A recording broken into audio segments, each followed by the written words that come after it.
Guys, welcome back to another Mass Momentum video. It is Peter. Today we're just going to do a tier list. You know, obviously tier lists are amazing and everybody loves them. So let's give me a fresh look at heavy hitters meta coming forward, right? We haven't seen an event yet, but this weekend is going to be technically the first event. There's a battle hardened for CC after a draft calling, right? So what are we looking at? What are the things that this heavy hitters is going to impact as well? And then let's just start getting right into it. Let me move some of these LL people. Probably should have done this beforehand, but it's perfectly fine. I am about to go to Hartford. Actually, I leave in like 30 minutes, so I need to get going here. So we're just gonna start. Start with Bravo here. I'm gonna put him in this A tier here. I think Bravo's really good. Just a constant solid hero, and you're gonna see a lot of it winning constantly. I would not be surprised seeing Bravo in the top 8 at all. Maybe even winning the event this weekend, I wouldn't be surprised as well. Just Bravo's done really well recently. I still think it's the most mid deck possible. It's just anything that deck does, I'm just okay, there has to be something better than this. And it's just from how the game has started to trend, there isn't actually anything better than this. So it is just, solid right there. And I definitely think we'll see this for the majority of this meta and moving forward, and we'll see if Bravo finally actually comes to shine and being a dominant force in this meta for the entire time, or if you start to fall off in previous metas as well. Dorinthia, alright, we're putting this shit in C tier, bro. I don't know, where's all the warriors? I except for Bolton. Bolton's good. But let's just put all yeah, there's no reason to think that these characters are ever going to be good, or they should be good in this meta, and there's honestly dog shit, bro. It's just the class is just doesn't have the cards to actually win a tournament anymore. There's a reason that Warrior hasn't done good and in so long, and since the very beginning sets, and there's only reason there's only one Warrior that has done good or considered to be good in a while, and it was Bolton, and there's a reason why that is, and all other ones pretty bad, and don't even need to say much more about that. Katsu's a solid B tier character here. I think actually that the ninjas are pretty playable. I think Katsu's the best B tier. He might be even an A minus, honestly, but he's probably gonna fall between A and B for this entire set. And I think that's a pretty good spot for him as well. I could definitely see him topping an event, but I don't think he's gonna be a mainstay around there. I don't think his new card's good, but it's not super reliant and game breaking. But I do think Katsu's really good when you're kind of toning down, and every one of the decks are kind of doing the same thing, with multiple brutes and multiple guardians being in part of the meta. I do think he is pretty good at this B function here.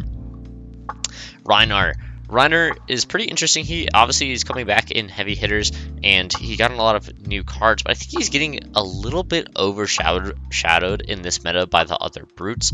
I'm gonna put him at in this B tier here. I do think he is better than a lot of the other stuff, but he is not the two best coming through. I think his Intimidate is really good versus a lot of people, but I don't think this meta will probably turn out to be too trying to get your opponent to non-block everything, because there's a whole bunch of sweaty control decks going around. I think there's too many good functional mid-range decks for this deck to be incredibly good, but I still think it is the base power. I think the brutes right now are actually super strong, and I think he is nothing to scoff at, but I do think he's in this B tier. Aelia looks pretty good. So the problem I have with Aelia here is that I think the meta is going to converge and make it so she's not positioned super well, but I still think Aelia is actually a very good deck, but which is probably the hard thing to do.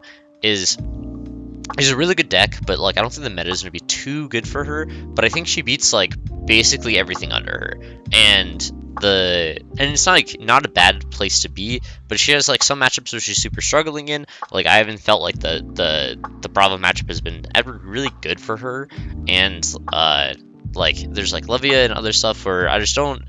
I think she can win a lot of these. Like I wouldn't be surprised if she top 8'd one of these tournaments, but I don't think she's going to win unless very specific people are playing her, right? Viscerai, put that shit in the D tier.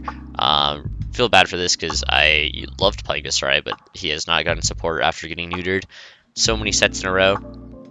Unfortunate things. We could put like the stuff that everybody knows is going to be in this D tier. Has not changed. I think Teklo is the best out of all of them, because, and then we can put Betsy here as well. I think Teklo is the best out of these like pretty bad heroes. But and like Arachne's right there with his new special, like his new card. But I think Teklo can actually beat a lot of these other like kind of like sweatier like Guardian control decks, with like just fatigue plan. But the problem with Teklo is that he folds very easily to a lot of things, and if you don't singularity in a lot of matchups, you kind of just lose, and you sometimes have to play more of a tempo game. And Teklo kind of either doesn't want to play like a tempo game and is pretty trying to fatigue people, but sometimes you don't have enough time and it hurts. Betsy, on the other hand, I think Betsy is just a strictly worse Bravo, and I don't see the reason to ever play Betsy over Bravo when Bravo is just strictly just better than her. Like, Dominate is so much better than Overpower. Crippling Crush is better than her specialization. And just like how the Bravo deck works is just better than how you want to play Betsy. And I don't think the wage mechanic is better than just Dominate. So yeah, I don't think that's going to be too bad here. Let's look at some of those more mid-range ones. So we got like Max. I think Max is pretty decent here. I think he's a little less appreciated than other decks. I do think he's better than the Warriors, but he's probably like at the C tier. Don't think you're gonna see him played as much, but I do think like you could make a run with him, but he's gonna be in C tier for me. Azuri is the same thing. Azuri is also gonna be in the C tier. I think she's better than a lot of these other heroes, but she's not. I would be very surprised if she's like winning a tournament or not, right? Like, would be super surprised if I saw one in top 8. I'll say that. Fi, I'm gonna put him into solid B tier. I think Fi had some new cards coming through. I think he's worse than Katsu. I've kind of felt like Katsu has been the better ninja recently, with Fi getting a lot more popularity after like the Worlds win. But I was very surprised that we even won Worlds in the first place. And but I think Fi is not in a bad place at all. I do like him versus like decks that are trying to fatigue or anything like that, and he might look pretty good upcoming in the future as well. Let's look at Prism. I think Prism is pretty solid in this, but I think she's going to struggle for what I think is, be the more top decks of this format, right? She's obviously super bad against like these Guardians and stuff. Her new weapon wants her to be more of a herald, kind of like a package, and you struggle with just the 6 power plus decks. And as you can probably see from how I'm putting a lot of these characters, it's you'll probably see a decent amount of these more on the top, and she struggles with a lot of them, and you don't really have a lot of the slots to have like the Iris like sideboard package. So I think you're gonna get pulled in too many directions. So I think she's just like probably like the bottom of B. Would be surprised if people figure her out this early, but is probably like my sleeper pick of this meta. If people can figure her out and how she needs to be playing in this meta, I think she's going to be really good. But if they can't, I think she's probably around this very fringe play, like less than 5% of the meta game. All right, let's look at some more of the spicy stuff. We got Dromai here. I think Dromai actually is a lot better in this meta than people think. I keep seeing her towards like BC and towards the bottom, but I think she's a little bit better. As traditionally it goes that Dromai players find a way how to beat these people with insane tactics against these 6 power decks, and I think they'll probably do it again. I think Dromai's pretty good. Obviously, like the Aelia matchup is like kind of like a coin flip randomly, and you just feed on this, but you get fed on with these ninjas.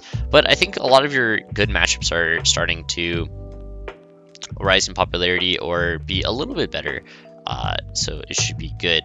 Let's look at mech. I think mech is going to be our first in this S tier here.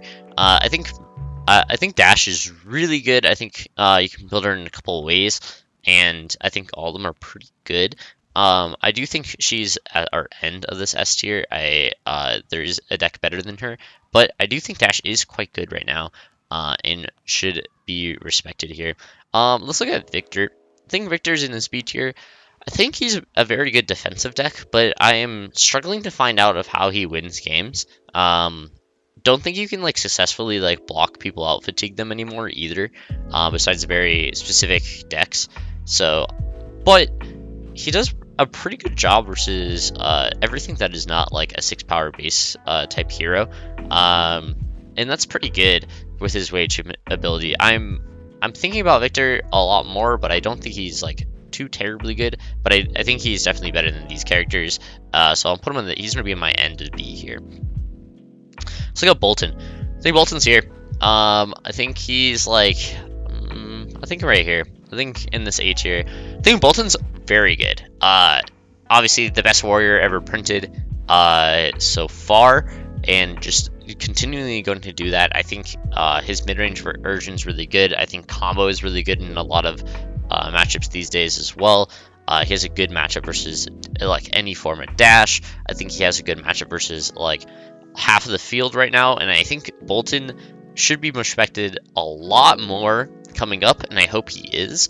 And I could definitely see Bolton like making runs at tournaments. You know, Roger Brody obviously made his run at that Battle Harden, and I think continuously going through, maybe he adds some of these new cards that come out.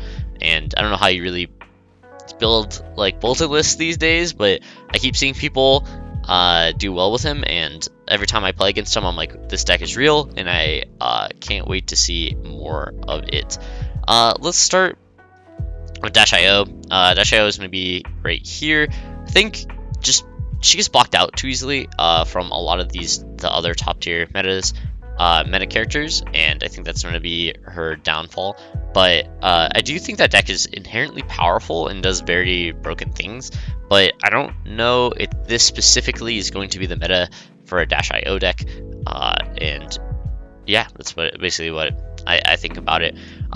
KO. KO is going to be the first character from the set that I think is really good. I think KO is actually better than Dash. I've been super impressed with this deck. From like just playtesting, watching it play, everything about it. It's just been super good. I think people are building it slightly wrong, and I think like the better versions are going to come out very soon. But I'm super excited for KO to be top of this meta. I honestly felt about bringing it to the AG Opens on the 10th, and I might do that, might not, but like, holy, KO has been super impressive for me, and hopefully continues to be super impressive moving forward. He's like my pick, my horse. You know, Tekla was my horse the last time of being like the best character in this game, and we'll see if for like the new set, we'll see if that pans out. I mean, obviously we saw this, but did not LL yet, so we'll see who LLs first. But KO is mine. I think KO is super good, and I think it is just probably the best out of the 6, and I think KO's ability just fixes a lot of the brute problems, and I think that is extremely good, and is one of the best brutes there. But there is one brute that is better than KO. It is Levia. I think Levia actually is the best deck in this format, and I think people need to start thinking about it in a different way. I think Levia has been super ignored for a very long time. Mansant's been one of the only people that have been just like carrying the flag of just being like, this is good, this is good, this is good. And I think this is finally the time to where people can agree that this is good.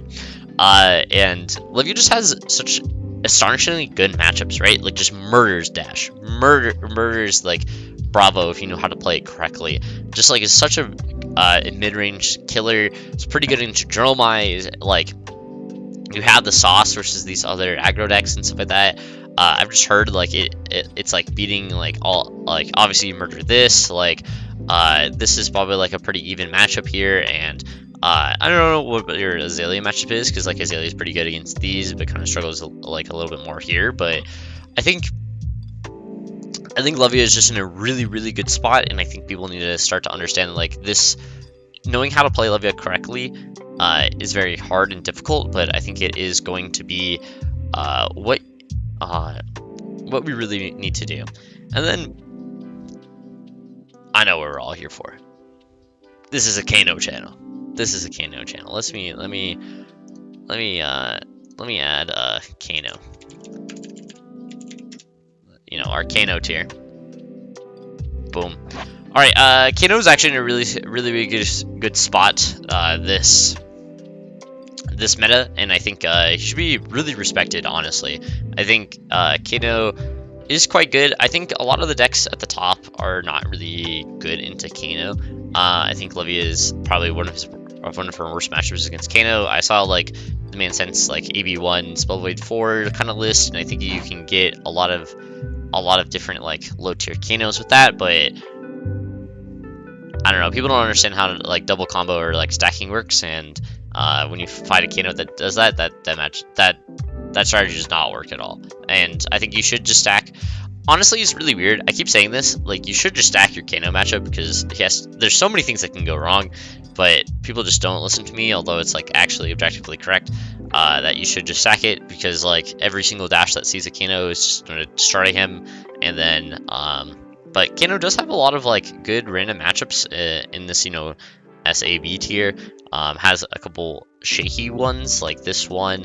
Dromai's always been a coin flip. Like Prism's historically bad. Reiner's really bad, but you know, coin flip. Like so, you have to do a lot as a Kano. I think realistically, Kano is probably like here to here. If I had to like guess, like bottom of A. If you're like the top like 5 Kano players, I think it's like bottom of A. But realistically, like top of B, maybe like middle of B, like around here is like an actual realistic like position to put him in, right? He has good matchups. Some things are like really shaky, but I would literally not play Kano unless you're a top 5% Kano, like a top 1% Kano, and like top 10 in the world, but on playing that deck. But I think if you want to have fun, play Kano because he's like super cool, obviously. But I would not bring him to a major event unless I was like on some copium. But I'm always smoking that copium. So realistically, he's right here. I think he's the best spot he's ever been in, like naturally. Besides like when he's a known quantity, right? I think he's like the best he's ever been because like it's very hard to like even tech around him at this point unless you want to dedicate a lot of slots. And the problem is this meta is super wide and it's hard to dedicate that many slots to Kano when there's so many decks that I have to think about, right? Like you have to think about these brutes, you got to think about Dash, you know, your Guardian matchup, your Aelia matchup, how you're beating Bolton, you know, all these ninjas and, you know, Dromai. And then it's like, okay, well, you got these, you know, 10 matchups down. Okay, but do you have 7 slots for Kano? No. Okay, you're never going to beat Kano no matter what. So it's just like, don't worry about it. But Kano tier, realistically, in this area, I will think that one of the brutes will win the CC Battle Hardened this weekend. Either one of these two will win. And if it's somebody else, I definitely think KO is going to be the hardest one to top currently because the lists need to be more refined. But I think this character is like top of S tier, probably like second, third best deck in the format when everything concludes. But that is my tier list video. Didn't get any friends on here because I kind of recorded it a little bit late and have been a little lazy on uploading. Recently came back from US Nats for One Piece. I need to get back into it, but this is my tier list for this heavy hitters, early look at heavy hitters CC meta. Definitely will try to do this one before another one before PTLA. But here's that early tier list. And stop putting Victor so highly. See you guys.